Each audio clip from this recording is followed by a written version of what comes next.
Hey guys, and welcome back to my channel. Today's video is a little bit different, but it's actually going to be how to start a blog that makes you money. If you follow me on Instagram, you may have seen me talk about a 3-part series that I do have over on my website, Hello Spoonful, called Blogging as a Business, where I go over how to start a blog, how to make money blogging, and how to grow traffic. But I felt like I wanted to sit down and kind of expand on all of those things and just turn it into a full-blown YouTube video. So I hope you find this video helpful. If you're looking to start a blog or know someone that is, please send it to them, share, because I am going to spill all the tips and all the things I wish I knew before I got started on my blog.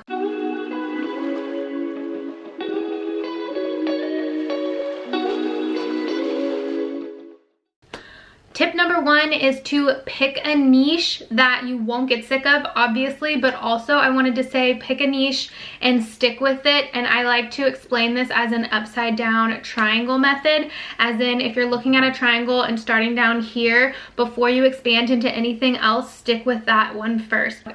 No one cares about you at first. Like, you have to focus on the reader. No one cares about your makeup routine. No one cares about your gym bag or anything like that. So you got to pick one thing and stick with it. And then as your readers get to know you, they're going to be more interested in these other aspects of your life. But first, you have to just pick one thing and stick with it. It's very tempting. You can get bored, which is why I'm saying pick something you will not get sick of. For me, I've always loved food and creating recipes, so I knew I could do that for a couple years before feeling like I might get burnt out. So yeah, I would say niche down, pick one thing, and then you can expand into the rest. So for me, now that I've been doing this I've had my Instagram for just now 3 years and my website for 3 years, I am starting to do stuff like this where I have a YouTube channel and other things that I can spend my time on. But first it was just strictly recipes. You have to be sharing value constantly and thinking about the reader when you're writing, because it's just really tough. But literally no one cares about you. They just care about them and what they can get out of the content that you're serving. So serve up value, pick a niche, and focus on your reader to start. Tip number 2 is going to be treat it like a business from the very beginning. This might conflict with some stuff you've heard before. I remember early on when I started, I listened to tons of interviews and big bloggers were saying, you know, I never came at it at the angle of wanting to make money because they couldn't make money. Okay, well now it's 2020, you know, about to be 2021. We know that blogging is a very lucrative job, or it can be. Some ways you can treat it like a business from the very beginning is getting your LLC. It's like 50 bucks, maybe 100. I can't even remember. I did it a while ago. I think you can do it on LegalZoom. Super simple. Get a self-hosted website. Just that makes it look more professional when you don't have like .blogspot or something like that after your website. Get a professional looking website. You can go on Etsy and find them. Take courses. So if you pay money, you're gonna pay attention. That's kind of how I see it. So invest in your you know, high quality everything that you can. So treating it like a business from the very beginning is going to set you up for success, because otherwise you're just going to be kind of like, oh, it's a hobby, or is it, or I don't know. And I kind of did at the beginning. I wasn't really sure because I wasn't 100% confident, and I think I was so scared of failure. But really, I just wish, looking back, that I had just stuck with it, put my head down, and treated it like a business 100% without having any sort of plan B. Because anytime you have a plan B, it's just going to take your eye off the prize, because you're like, oh, I have this backup plan. But like, don't be thinking about a backup plan, thinking that it's going to succeed.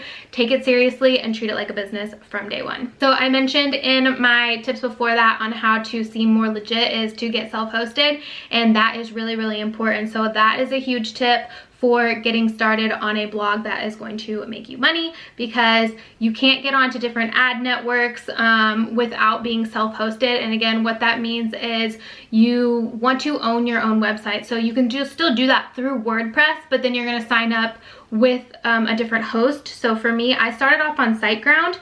Very affordable. Again, that's like part of treating it like a business, is paying the money to do these things. Because if you have a blog that was like, if it was hellospoonful.wordpress.com or whatever like that, like, it just doesn't seem as legit, and it's like people aren't going to take you as seriously. But also, more importantly, being self-hosted is what's going to get you onto these ad networks later down the road that you can be making money off of ads. I'm with Mediavine. I love them.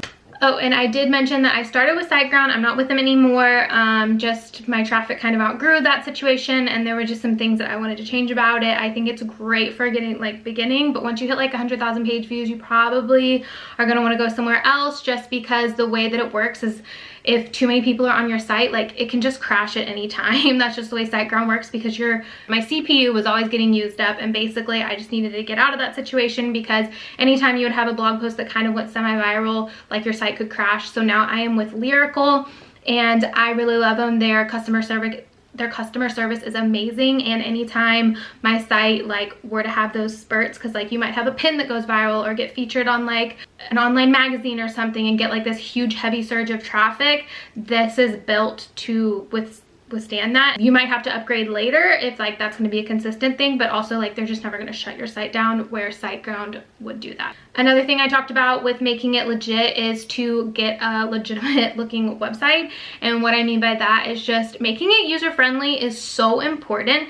If your users and audience can't navigate your website, like they're not going to want to come back. And I've done that. Like, I mean, we've all been to websites where just like you exit out immediately because it's just so confusing. I think we judge things like first by aesthetics, is like just kind of how we are as humans. And so you want to have a cute like website, and you can get them so cheap. My first one I got off of Etsy, I think it was $30 or something, like really inexpensive. Like, no, down the road, you're probably, once your again traffic starts growing, you're gonna want to probably get someone that is a web designer to make it a little bit more lightweight. And what I mean by that is, this is getting a little bit more technical, but basically Google cares a lot about your site speed. So if you want your blog posts to rank on Google, you need to have a lightweight site, because if your site's taking a really long time to load, then that kind of like knocks you down on Google, like in the eyes of Google. So don't worry about any of that to get started. Just like, I think setting up anything that's better than a WordPress like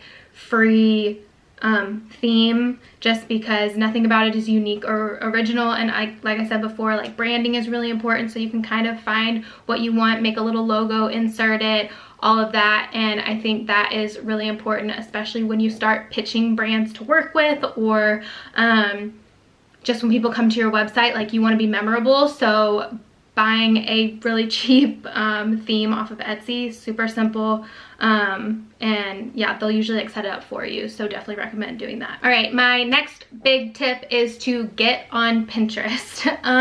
Pinterest is going to be the easiest way for you to grow traffic from the beginning, because I feel like it's a lot easier for a pin to go viral than it is to just rank on Google. It's just a lot easier to get quick traffic that way than it is with Google. I feel like Google takes it's more of like a long-term game where you have to like grow your authority with Google, whereas on Pinterest you just can create pins, and there's definitely like good strategy. I've taken a course and I can link that below, because it was amazing and really helped me with my Pinterest strategy. You can hire out someone. I know early on like you probably aren't going to want to spend a lot of money because you're just getting started, but just know that that's always an option. But there are tons of free like YouTube videos, anything where you can just kind of start learning. But get on Pinterest from day one, because that's going to be the easiest way to grow your traffic, and then in turn you'll be able to get on different ad networks and make an instant revenue with your blog. And my next tip was going to be focusing on SEO, which is search engine optimization. Basically, it's the way that you format your blog posts, and I took a course called Stupid Simple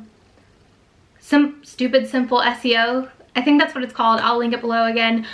It was amazing, so good, so worth it. And again, you can always hire out someone that focuses on, but I think from the beginning it's really important to just learn all the different facets of the business and blogging, because you could hire someone, something could happen, they could get pregnant, go on maternity leave, and then you have no one to help you with your SEO and you never learned it. So like from the very beginning, I think it's important to learn how to write a solid blog post that focuses on SEO, how to have some sort of a Pinterest strategy, you know, like learn all these things yourself before you hire out. I mean, a lot of us, again, aren't in this financial position where we can just jump in and start hiring people anyways.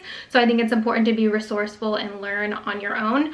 But SEO is going to be the next traffic source that you really want to focus on. I mean, some people would say it's even like the number one, and then, but that and Pinterest are like the two main sources of my blog traffic. And that kind of leads me into my next tip, which is going to be know your ROI. And what I mean by that is ROI is return on investment. So what is worth your time? So only about 5% of my blog traffic comes from Instagram. It's like a very small portion, because as much as you can have recipes that maybe go viral or whatever, huge reach and people are swiping up and stuff, it's still nowhere near the amount you're gonna get through Google and Pinterest in a day. So just knowing that only 5% of my traffic is coming from there is kind of my way of deciding like, probably shouldn't be spending as much time on there as I should be in the kitchen developing recipes. You don't own Instagram, and like, I need to beat that through your head. Like, you own your website, especially if it's self-hosted. You own your website. That is your baby. You control it. Instagram, I've seen so many Instagrams get hacked and just things happen with them.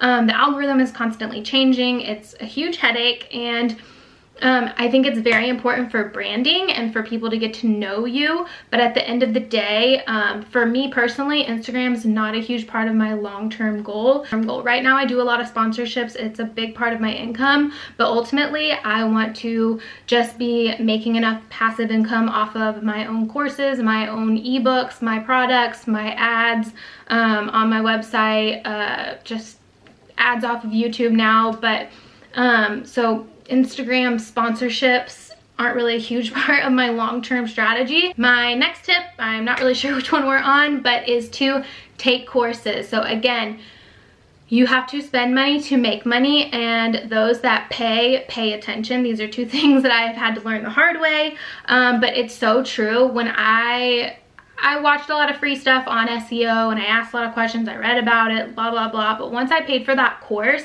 I was like, okay, I paid for this. Like, I want to implement every little thing and get every dollar out of this. I want to make more money than I spent on this course. Like, I want to make that back in like this month. So how can I do that? And just courses are really important. So the first, it wasn't exactly a course, but that I took was Food Blogger Pro, which is more of like a membership site. But within that, there are different courses you could take on like photography and SEO, and I don't know, it was more of like a community, but it was very helpful for like the first thing, because I didn't know what I was doing. I was just like, I want to start a food blog, and Food Blogger Pro just pretty much laid it all out there. The next course I bought was called Pitch It Perfect by Julie Solomon. This was really helpful for me at the time, because okay, now thankfully I'm at a point where brands do reach out to me and they find me through my website and through Instagram. So I don't do a lot of outreach. I don't really do any actually, but at the beginning, like, no one like was coming to me really. And if they were, a lot of it was asking, like, trying to give me free product. But once I hit 5,000 Instagram followers, I was like, I'm gonna start charging.